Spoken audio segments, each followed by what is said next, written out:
Now it's the turn of Douglas Russell, who is a senior research officer at the Australian Catholic University Institute of Child Protection Studies.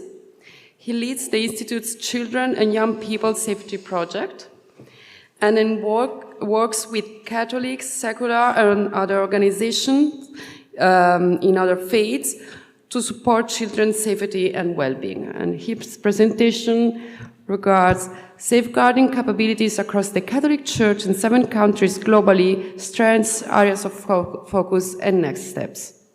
Thank you. Thank you so much.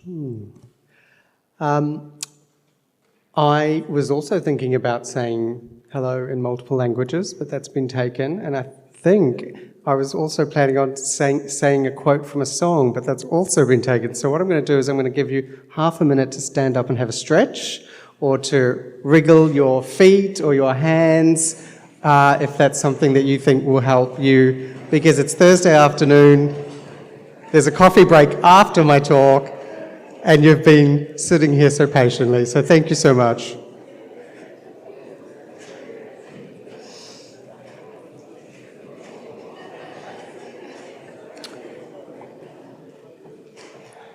So, I have a presentation that's probably going to take more than the 30 minutes that I'm allotted, and I've also been taking notes throughout the whole conference on things that I want to talk to, so we'll see how I go with timing. I work at a university, at the Institute of Child Protection Studies. We have a focus on working with victim survivors, working particularly with children and young people and involving them in research, and helping organisations in Australia and internationally, as you'll hear here, in understanding the capabilities of people to safeguard children, or indeed in children and young people's perceptions and feelings towards safety. Because I work at a university, I don't have the privilege of being able to use ChatGPT like someone earlier in the conference. I think I'd probably lose my job. So I won't be talking about what ChatGPT has to say about any of this. But what I do want to say is one thing that Alex, who used ChatGPT for a bit, which is absolutely fine, was he mentioned Darwin and the ability for organisms, or in our case organisations that survive, are the ones that adapt. And I think that really struck me. But it was repeated essentially yesterday by Sister Rejoice, who also mentioned the importance of evaluation and improving what we do. It was mentioned again this morning by Professor Feggett, who mentioned that you can't use off-the-shelf solutions. You need to think about what's specific to your context. And that's something that's come up in the discussions that we've had in our working groups, because we come from different countries, but we also come from different areas within the church. So I'm hoping that the work that I'm going to present to you now will help you, help us to pull some of those ideas together and think about that. So I'll skip over the talk. It's going to be these things here. This was the part of my presentation I struggled the most with creating, was what do I start with? What do I introduce the top, in regards to the topic? Because I don't need to stand here in front of anyone here and say, there's a child sexual abuse issue or crisis in the church. We are aware of what's happened in the past. We've heard some statistics about, what's happening maybe more recently as well, and the Australian Child Maltreatment Study that our director at ICPS, Professor Daryl Higgins, was part of, has some great information on that available on the website. There's been inquiries around the world, and in Australia you can see there the logo for the Australian Catholic Safeguarding Limited. They're an organisation that have come out of the findings of the Royal Commission. They're specific to the Catholic Church, and they're there to support the Church in their safeguarding efforts. So the project I'm going to be talking about is about our Safeguarding Capabilities Survey. So I thought it was important to introduce and think about what do we know about capabilities within the Church. And again, thinking about our role from the Institute of Child Protection Studies and our focus on children and young people, what do children and young people say in relation to the ability of the church and the people within it to keep them safe? So myself and Daryl did publish some research on this last year, where we spoke to children and young people across different Christian denominations. We spoke to some children in relation to their Catholicism, but we also spoke to children in another faith, another denomination, I should say. The issues that they brought up that relate to their feelings of safety were concerning behaviours, and that was from both adults but also from other young people. Fear of judgment, power dynamics, which is something we've been hearing about today, and a sense of familiarity, which was a difficult one because they wanted to be familiar with people because they wanted to have people they could trust and talk to. But at the same time, if someone becomes overly familiar, they start to feel unsafe because they're not sure if they're in an unsafe situation. So that's the kind of things that we need to think about when we're talking about and thinking about how do we want to support safe children's safety and safeguarding within the church. The Royal Commission in Australia identified that everyone, and not just leadership, within the church and within other organisations, needs skills and knowledge and confidence. So that's where hopefully the Children and Young People's Safety Project comes in.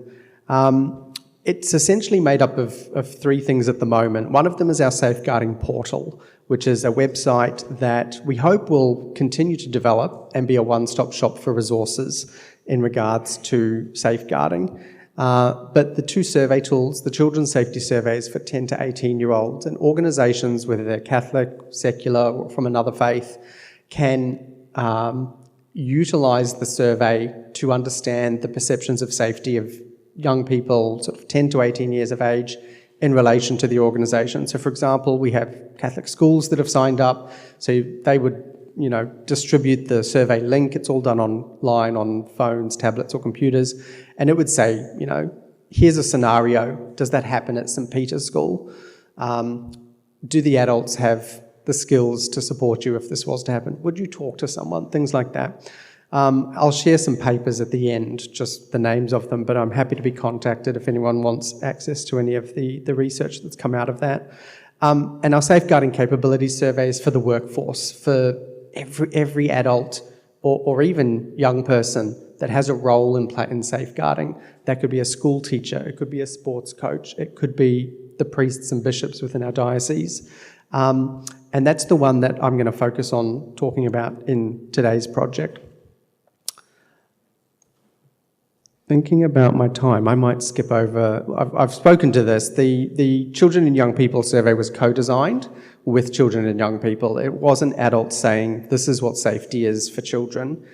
So much like the talk we've just had about including victim survivors in research, involving children and young people is something that my colleague Tim is very, very good at, and it supported the development of this survey tool.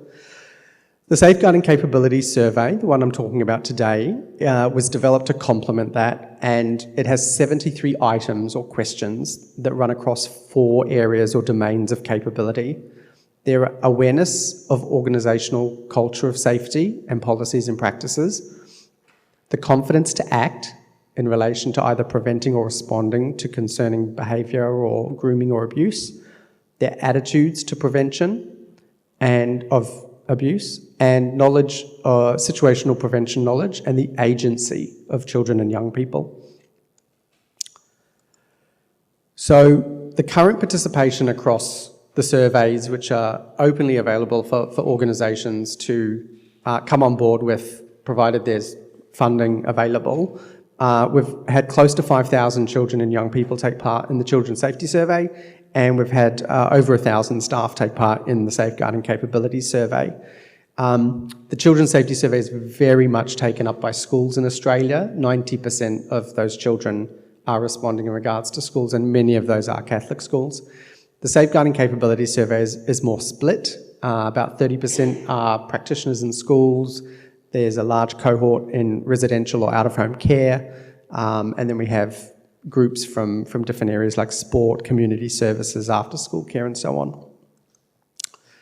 So organisations can take part, and I'm hoping I'll be able to get the slides to you as well, as there are, we have demonstration versions of the surveys, we even have a demonstration version of the dashboard. So organisations that take part, they get to see their results straight away. Why do we want them to see their results straight away? Why don't we wait for research publications? Because we want this data to have an impact. The other thing I wrote down here was, how can I link my talk to this theme of accountability? And the thing that I've written down, whether it's accurate or the best choice of words, is accountability to ourselves and to our colleagues. And what I mean by that is, I think that by using a tool like one of these, what we can do is we can be accountable to not only the community, but to our colleagues, to say, we're going to support you in learning how to be better safeguarders. And the way we're going to do that is by making it specific to the context that we're working in, to our church, to the role that we play. And the dashboard does that by providing them access to their results. They can see where their strengths are and what they should be celebrating, but it also shows them where there are gaps and areas for improvement, and then they can start focusing on that. So there are some of the publications that we've published as a result, mostly of the data that we collect through those surveys.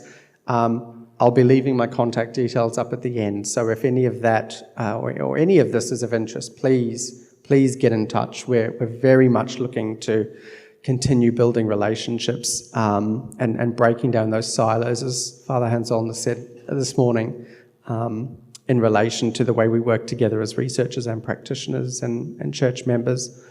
So the Capabilities in Church project is the focus of my talk, and has been part of a project that we've done as part of the Global Safeguarding Alliance. I've seen many members of the Alliance here throughout the last few days, and there are some sitting in the room. So my thanks to my colleagues for their support in the development and implementation of this project. The recruitment for the project sat across 7 countries listed there. I think the only caveat that I've been advised to give, and I agree with it completely, is that the data collected in Italy, as you'll see, is not so much necessarily about the Italian context as it is from the students here at the IADC. And so we could say that it's actually more than 7 countries that we were able to collect data on. But of course, any good quantitative researcher knows that one person is not a good subsample for a group, so we need to combine them. So you can see there the way the 73 items are split across the 4 domains. Awareness is the biggest one, then confidence, then attitudes, and then knowledge only has just a few questions. Responses are given on a 5-point scale. So 1 means they strongly disagree with the statement, and then it goes up to 5, which is strongly agree. I'd love to know myself how relevant it is, but we don't label 2, 3, and 4. They're open for people to make a decision about what they think that would be. Here's one example item that participants respond to with this 5-point scale. My organisation makes sure I'm aware of things that our organisation can do to protect children and young people from sexual abuse. So we do publish publicly available reports across all the data that we collect. So if you're interested in looking at what's happening, I guess in Australia, specifically across Catholic and non-Catholic organisations that span lots of different sectors, there is data there. We have a report from 2018 to 2020, but we'll be publishing soon a report for 2020-2021 data. For this project, what we decided to do was we looked at the differences between the different countries in regards to their average scores across those 4 domains. And then we looked at what we call pairwise comparisons. So essentially, where are those differences? So if there's 7 countries, considering Italy, the Italy thing I discussed earlier, where are those differences actually sitting? So we had 184 participants in our study. They ranged in age from 21 to 89. 43% were female and 57% were male. So you can see the breakdown there. We've also divided people up in regards to their role in the church. So we've grouped people according to being clergy, students, and they're tertiary students, so they're either undergraduate or master's students or seminarians, lay people, school staff, and there was some missing data there as well. And then you can see the countries there as well that were involved. So here's the results by role in the church. Now, keeping in mind this is on a scale of 1 to 5. So 1 would be the poorest score and 5 would be an excellent score. We can see there that the attitudes are ranging between 4.21 down to 3.67. The top row there is all participants, so the average across all areas of the church. The awareness ranges from 3.99 to 3.53. Confidence ranges even more so, from 3.68 to 4.16. And then the last one is from 4.18 to 4.34. So there you can see now in the red and green, my apologies if anyone is colourblind. I don't know why we as a world have red and green as such important colours, because they are the ones most affected. So we can see here that the lay people that were involved in our survey scored the lowest across all 4 domains. The highest scoring groups were clergy in regards to their attitudes towards the importance of safeguarding and their awareness of policies, procedures, and the culture of safeguarding. We can see that confidence is most highest in the students, and the knowledge is also highest in the students. So we looked at where those differences actually sat, and essentially it's the lay people, because they've scored so low across all 4 domains, and they differed significantly across attitudes, awareness, and confidence in the way that you can see there. So confidence was only different with students, awareness was clergy and religious men and women, and the attitudes was clergy, religious men and women, and the students, and also the school staff and safeguarding officers. SGO, safeguarding officers, my apologies. So here's the results by country. So again, maybe of particular interest. So I'll pull up the red and green there. So we can see that there are some differences across the different countries. Australia, for example, has scored very highly in attitudes and awareness, but actually scores lowest in confidence. We can see that Ghana, our Ghanese participants scored very high in confidence, and our UK participants scored very high in knowledge. I think one of the important points to consider here is the crossover between role in the church and country. So, for example, most of India's participants, for example, were students, if not all of them from memory. I think there might be a handful of priests. So there's a lot of crossover there, and I think that if we get the opportunity to run this project in a bigger way and consider this a pilot project, then we definitely want to collect data comparably across the countries. So every country involved would include priests, school staff, students, lay people, and so forth, and that would give us a better opportunity to compare the different countries. I haven't listed the specific individual country differences here because there were so many. There are a lot of differences, significant differences statistically between the countries. So what is this data telling us? So seminarians and students appear to have the most confidence and the highest knowledge regarding safeguarding. This is really important, and I think this is something we can consider because confidence to act is consistently scoring poorly in Australia. It's consistently the lowest scoring capability amongst people for whom safeguarding is part of their, job or their role. The discussion around ongoing formation, I believe, is something we can consider if we have this evidence that suggests that seminarians and students are confident that they can safeguard young people and vulnerable people, and they do have the knowledge to do that. Clergy and religious men and women have the most positive attitudes towards safeguarding and awareness of policies. And I don't, and this is just my opinion, I don't think other people think that's the case. I think many people, whether they're outside the church or in it, might think that clergy are not necessarily the ones within the church that have those attitudes, and maybe it's safeguarding officers or other people within, education areas of the church that might have those, and that's not the case according to the data that we've collected.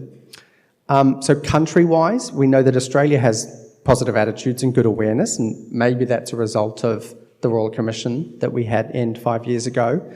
But we do have the lowest confidence to enact safeguarding policy procedure, and I'll talk about that in the next slide. Knowledge is highest in the UK, but the lowest in Ghana and India. So again, thinking about how we're going to deal with those contextual differences across countries. So what are the implications of this pilot project? So first of all, we need to be aware that increasing awareness and the importance of safeguarding might be inadvertently reducing confidence. Now, the design of our study doesn't allow us to say that that is definitely what is happening, but there is some research from Kerry-Ann Walsh in Australia that suggests that the more aware you make someone about a problem, particularly safeguarding, the less confident they are that they're doing a good job in actually safeguarding children and young people. Countries that have had government inquiries, which are often I shouldn't say English-speaking countries, Anglophone countries such as Australia and the UK, appear to have better attitudes and awareness and knowledge in regards to safeguarding. But again, it would be great to get a much bigger data set across more countries.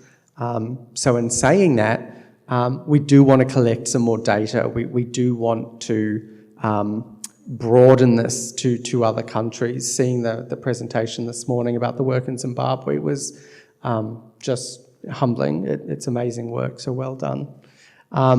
If you want to be involved in helping us with research and in being involved, please do come and say hello.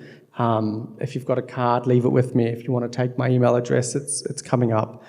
I think that the next steps are we need to share strategies across the church. I think we need to start making sure that we utilise conferences such as this one to say, what are you doing in your church? Is it working? Yes, great. You've got some evidence for that. Let's share that with each other. Let's share it with the people that can use that.